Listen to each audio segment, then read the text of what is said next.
Hello,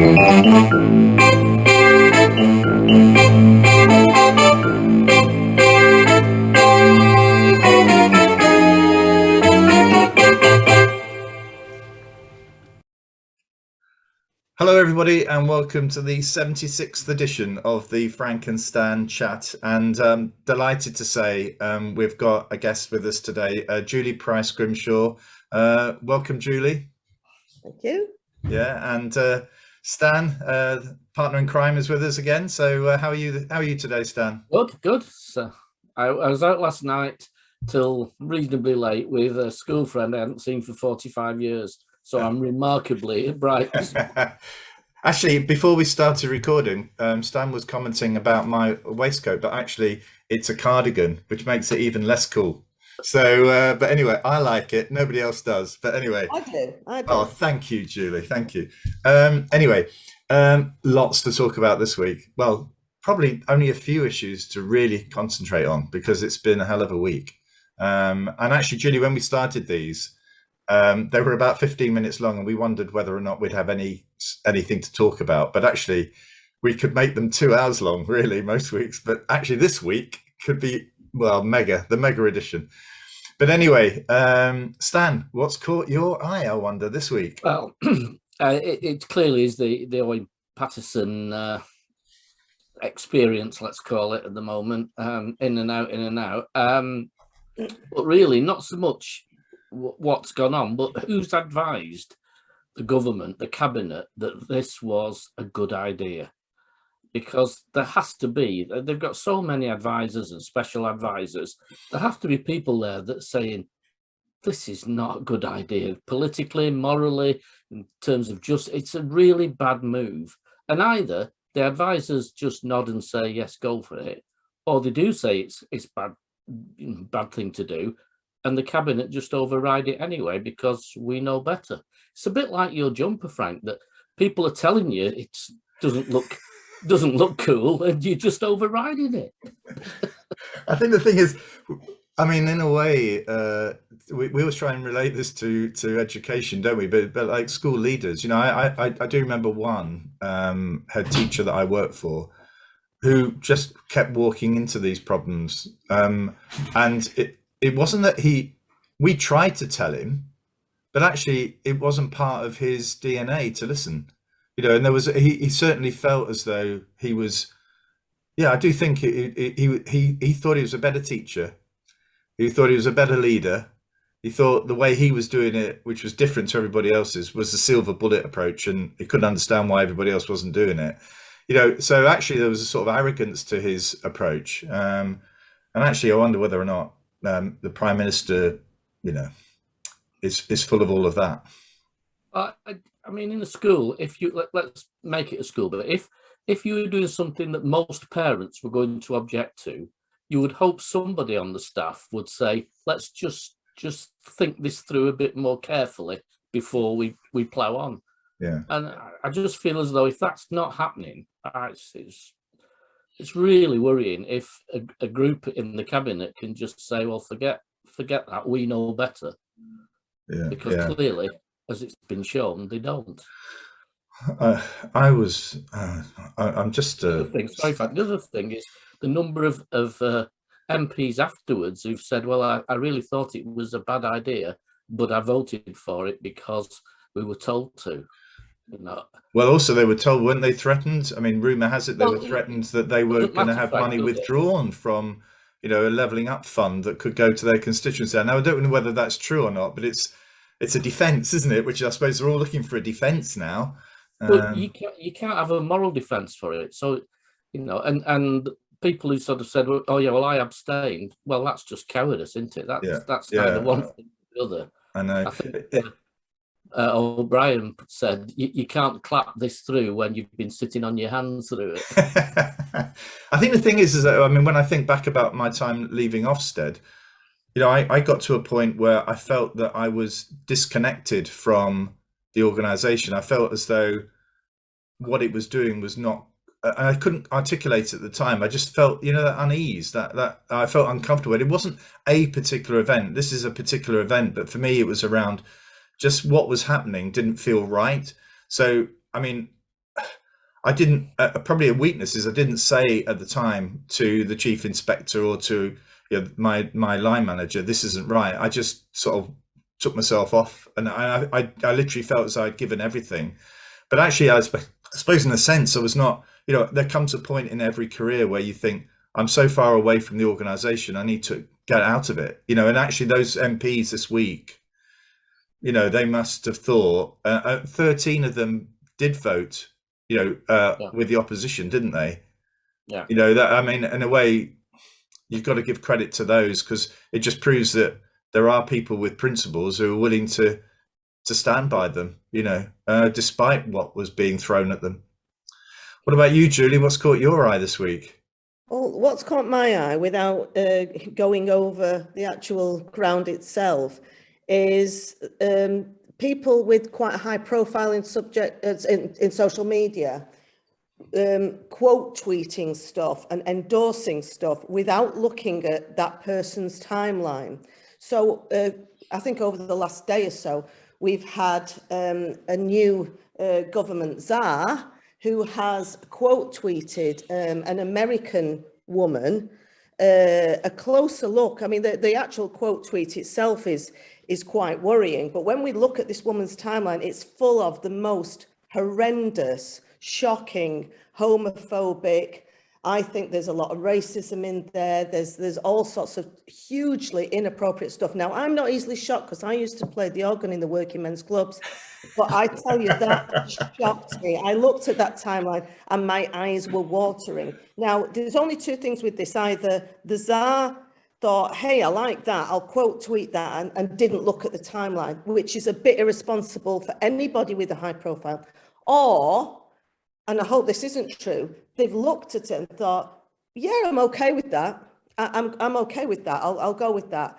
So I think it's this notion of, checking timelines, checking people's views before, because actually there's a possibility that even the most bonkers person is going to come up with something occasionally that you agree with. But if you grab that and ignore everything else they're saying, there's a real danger in that. Yeah, really, that's another take on the infinite monkeys, isn't it? And the typewriters. Yeah. Eventually, Yeah. some of these people will write something that's not. yeah. I mean, I I have to say, the thing that struck me about, I know who you're talking about. Actually, I think last week or the week before, I mentioned about my concerns about that appointment.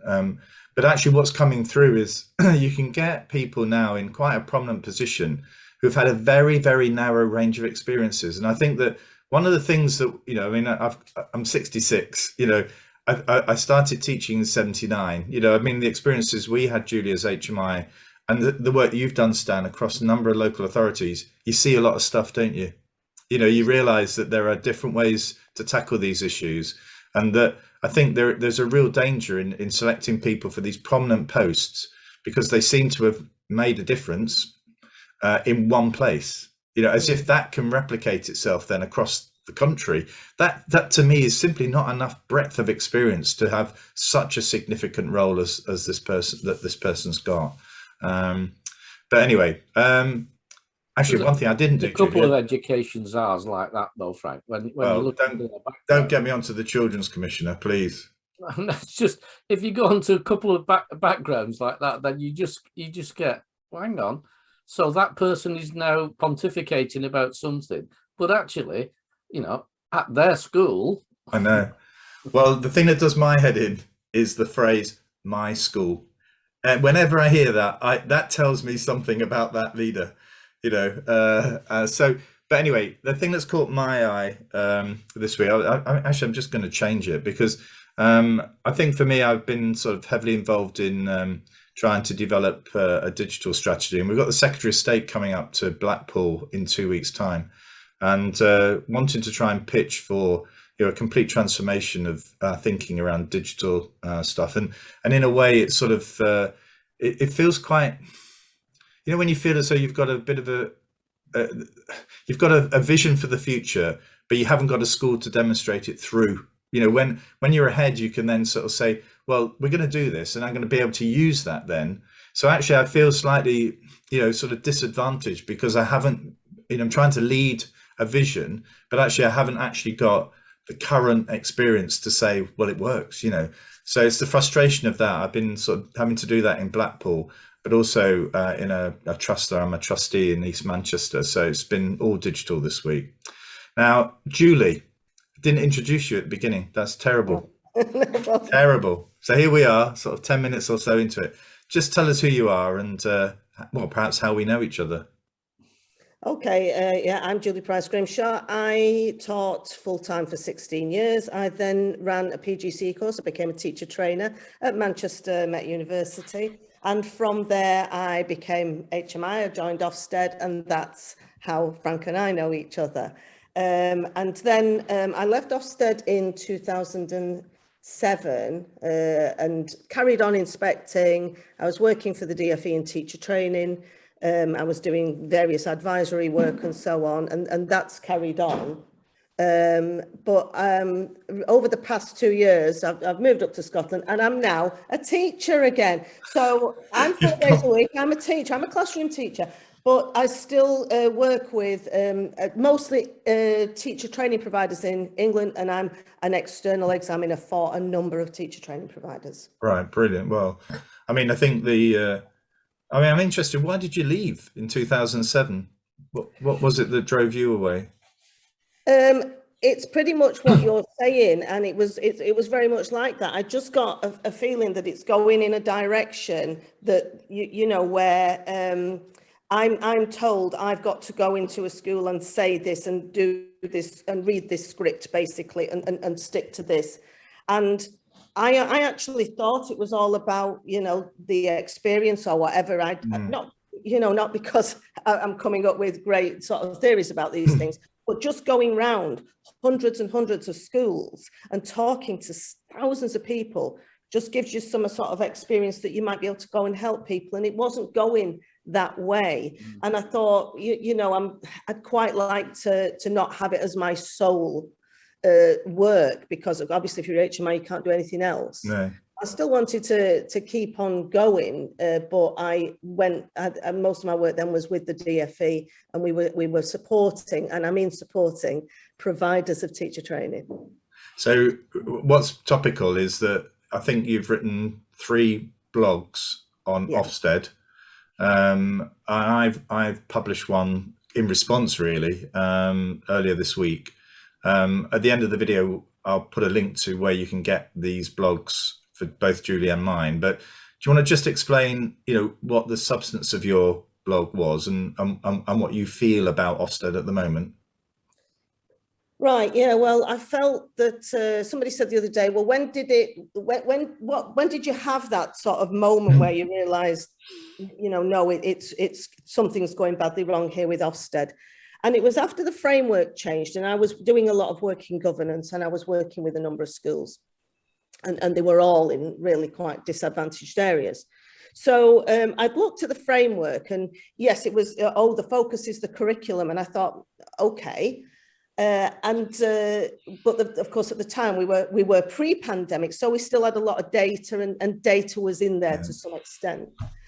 But I had this experience of inspection, and it was absolutely awful. And you know, inspectors came in. Oh, we want to see, this is primary school, we want to see the history schemes. What do they look like on paper, you know? And oh, I don't quite like the colour scheme you've used, and I don't like this, and I don't think much of your displays in the nursery, and oh, you know, and it was just like that. And there was a moment where she went into a classroom, one of the inspectors went into a classroom, she saw a lesson on the Romans. She went over to 2 children who happened to be very, very anxious. And you know, there were children that we had an eye on, and she spoke to them in such a way that they started to shake and cry. And she said, tell me 5 things about the Romans. And these children just went to pieces. And she came back to us and said, you know, that lesson was no good because they can't remember 5 things about the Romans. And I thought, oh my goodness, you know, everything's going horribly wrong. So there was that. And then I started to see there's staff crying, there's children crying, there's people being absolutely devastated through this.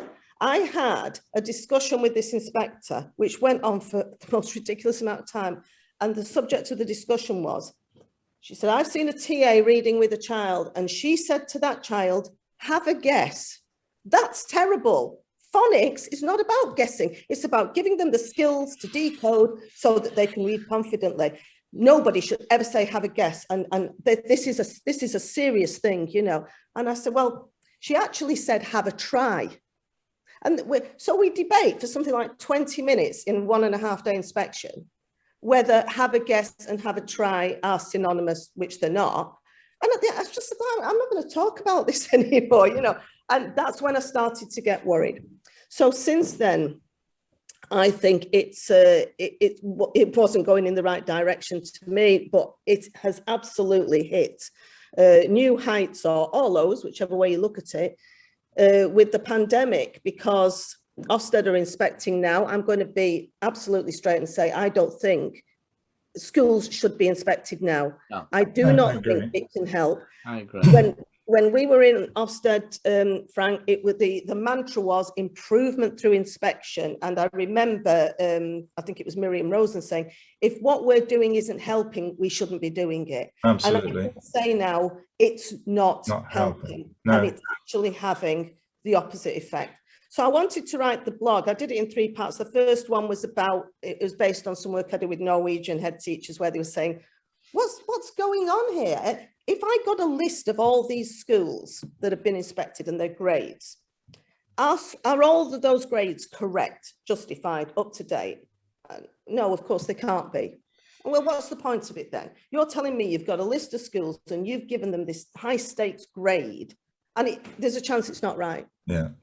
And that occurred to me, you know, and actually no one else has said that before. Is Ofsted always getting it right? It was never mentioned. Well, the question then, wasn't there? I wasn't aware of the fact that somebody did an FOI around complaints, and I think that there was something around. I don't think there has been an overturned inspection judgment, overall effectiveness judgment made. For some considerable time. I do remember when we were there, Julie. I meant because I used to work for the quality assurance team.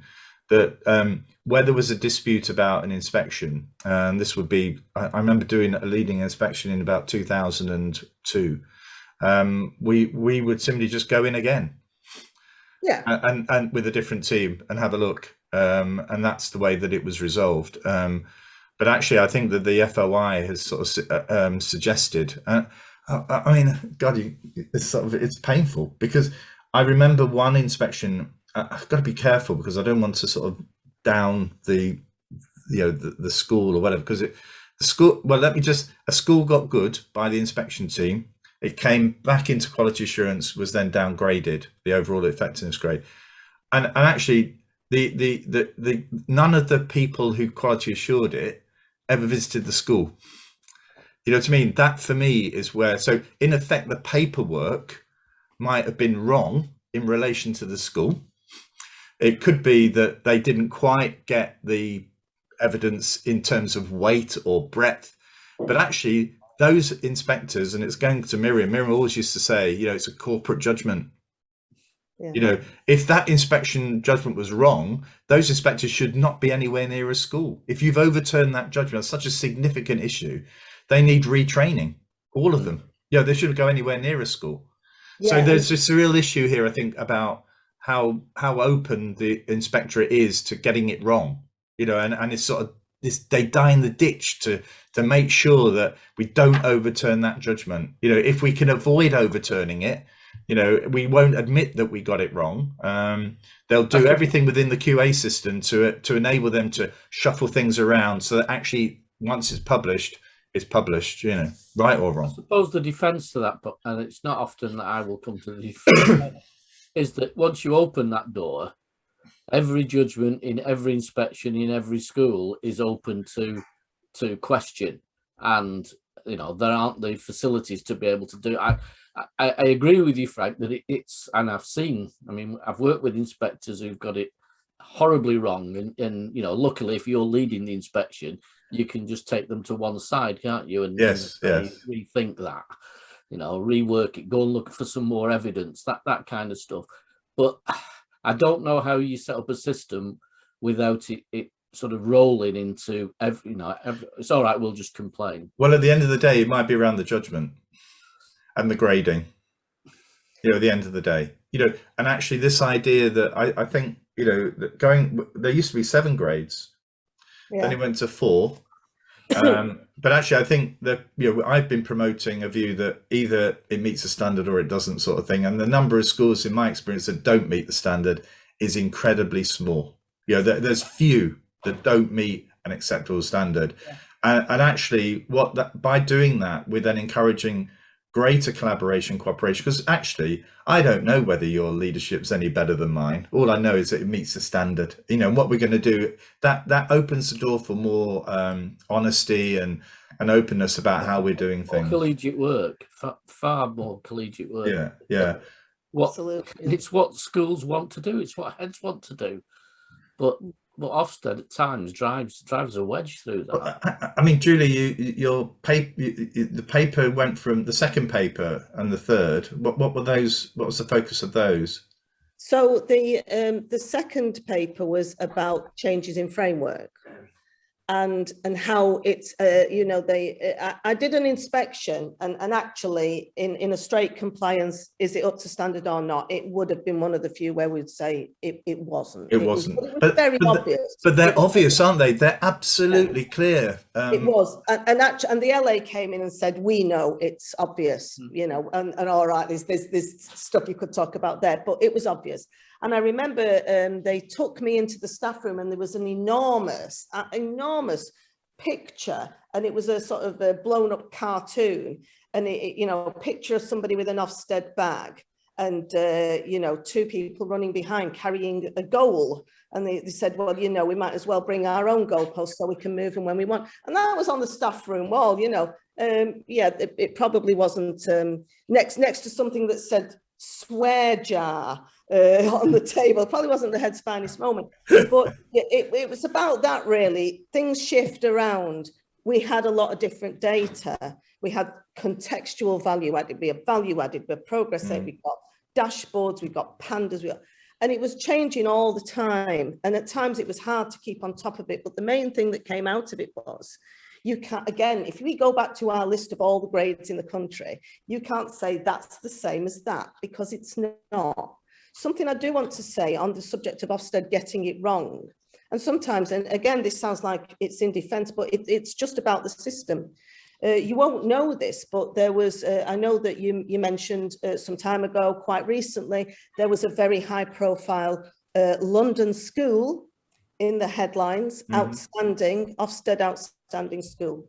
Now, I went into that school very, very soon before they were inspected, weeks before they were inspected. And I was with 4 extremely experienced inspectors that, they're really great people, they're very, very perceptive. And we were called into that school for a pre-Ofsted review, which is essentially, they used to call it Mocksteads, and it used to be banned, but it was still going on. So we went and we did a review of the school, we did it, and then we did it to the inspection framework. And I saw some amazing teaching, I saw brilliant stuff, the kids were wonderful. And the judgment at the end was, this is probably the most outstanding school we've been in. It's absolutely brilliant, we love it. Ofsted go in and they say the same thing. It's probably one of the best reports I'd ever seen. Fast forward to this year, and there's this thing comes out that says it was toxic, there was bullying, there were kids, humiliated.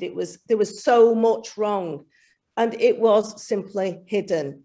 But whichever way you look at it, that judgment was wrong, and actually it was wrong by some way, And I'll hold my hands up and say I could only get evidence on what was there. I'm not going to be. There's only so much you can look at in 2 days. But isn't that a flaw in the current framework, though, where where inspectors have been told you can't look at internal school data, or and the last 2 academic years don't really count. Your benchmark is that 2019, because I don't know why. I mean, because it's a bit like saying at a crime scene to the forensic team, there's a bit of evidence over there, but we're not quite sure about it. Don't go anywhere near that. Concentrate on this. You'd never say that, would you? I remember, as a good inspector, you want to get a good range, a breadth of evidence that enables you to, to actually discount incidents, one-off incidents, because actually you're swamped by other stuff which is very positive, you know. Yeah. To be fair, Frank, schools got very sophisticated at putting all those barriers up to finding out.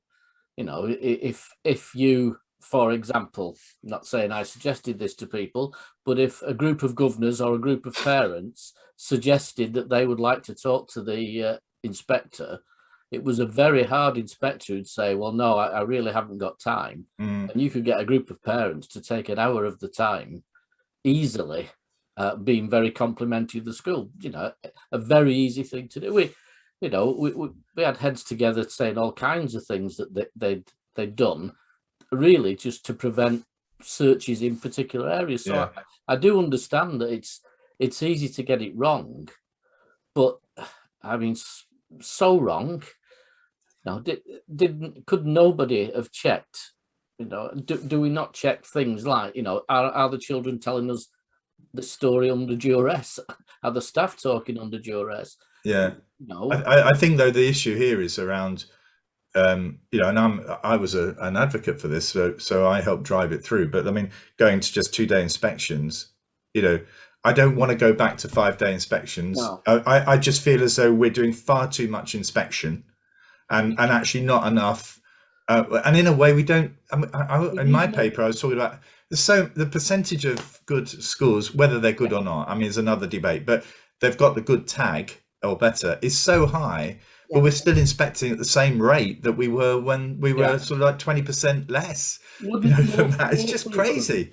Wouldn't more frequent conversations with an HMI, you know, every 2 years, a half-day visit to talk to, wouldn't that, if the HMIs were of a standard, be enough? And therefore, one, you can save a lot of money.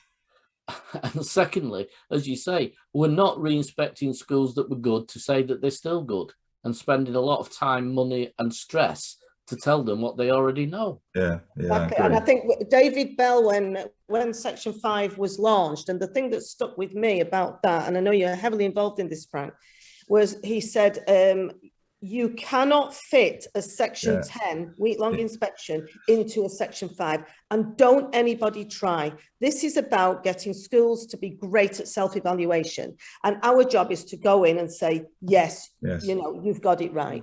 Now, actually, I think that, and then when we were in a position where we were inspecting that and linking it with outcomes, so, you know, styles of teaching, we were told you must not prefer style of teaching. If we judge it by its impact on learning, and if it's working, you've got to say that's great. Now, to me, that was the best time. That was the best time to be inspecting, because everybody could see the transparency of that, and nobody was going in saying, hey, you know, this is how you should be teaching this. So I think that part of the problem is they most definitely try and fit 5 days into 1.5. It can't be done. Things like, you know, 2 kids who are nervous and can't say 5 things about the Romans take center stage when, you know, it shouldn't even be there. But the thing about the final part of the blog was about the human cost of it. And I can't emphasize this enough. It's absolutely shocking. And I'm not exaggerating with this. The initial teacher training inspections I've got to talk about, because I think some people in schools won't be aware, not for no fault of their own, what happened. In the summer term, Ofsted decided they were not going to go into schools because schools were having this bubble system, you know, people were going off, schools were having to close, partially close, all that. So they decided that they could go into teacher training providers, and teacher training providers have been told, like, you've got this new curriculum structure, the, you know, co-curriculum framework, and you've got to, you know, you've got to start looking at how that's going to work. And when I heard they were going to inspect, I was thinking, well, you know, speaking as a teacher trainer, if you're going to embed a new approach to your training curriculum, you cannot possibly do that without getting together with your partner people in schools and saying, hey, how are we going to do this? How are we going to get great coherence?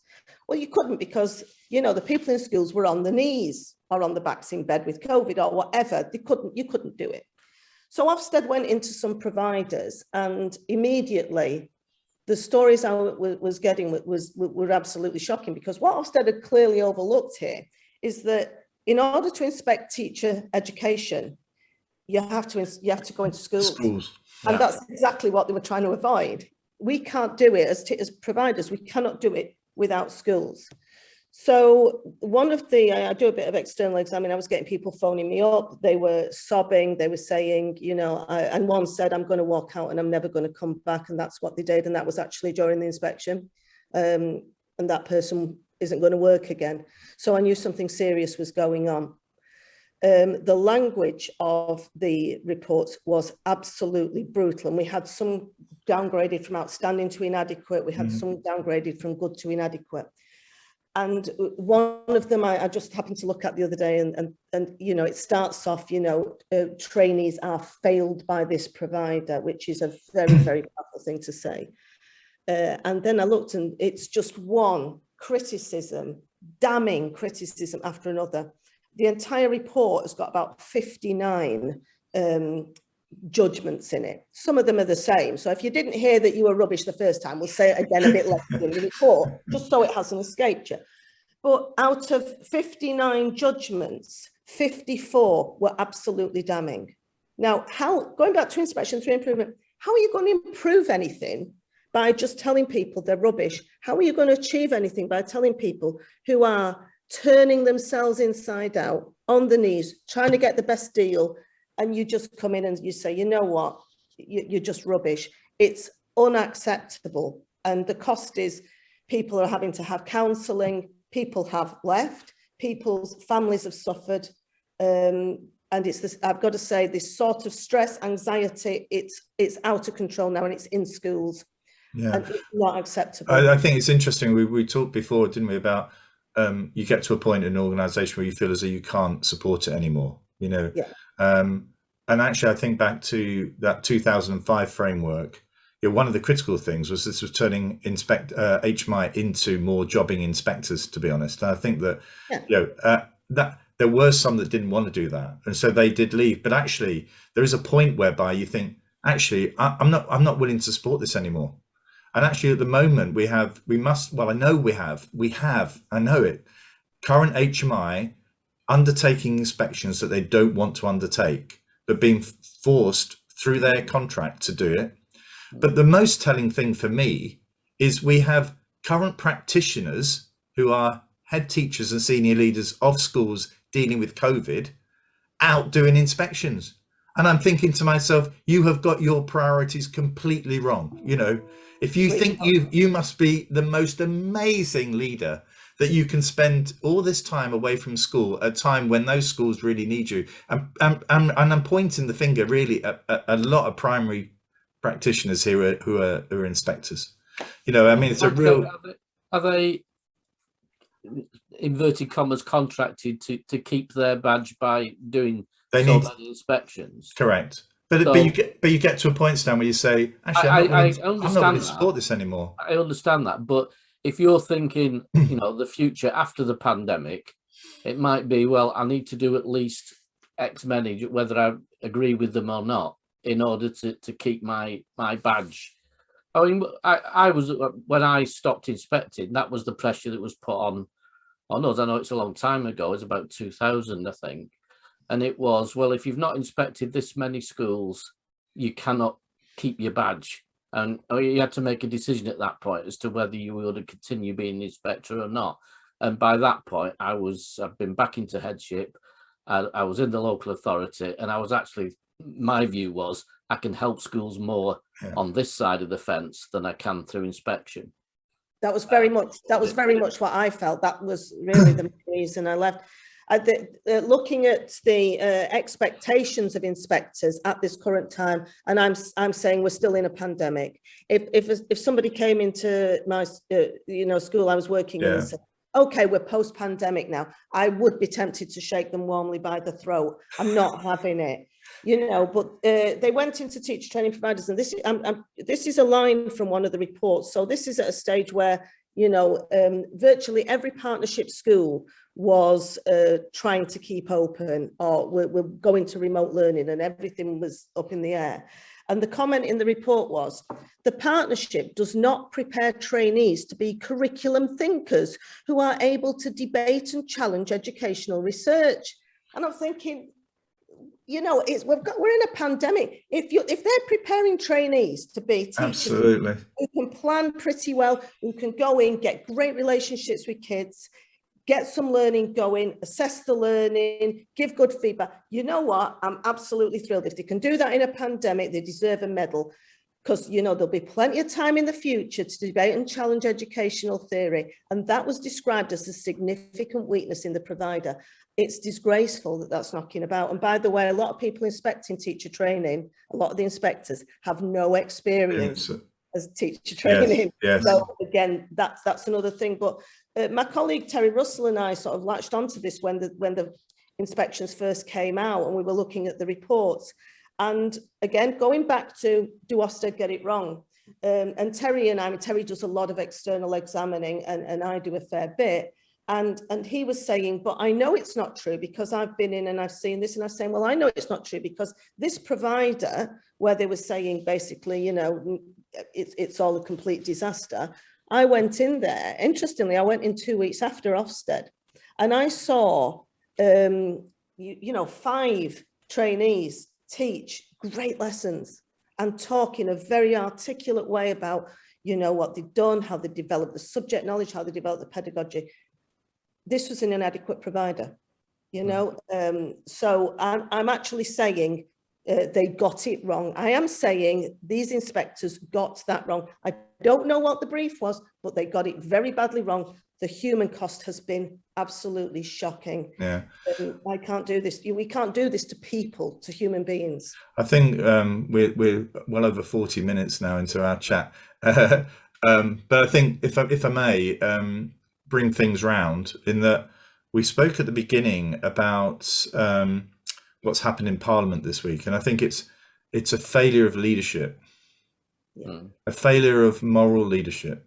Yes, yeah. And actually, when you think about why have we got inspectors out in schools during a pandemic at the moment, acknowledging that there may well be emergency inspections that need to take place, don't get me wrong, I understand that, but why are we ploughing on with a program of inspections? To me, it's about leadership.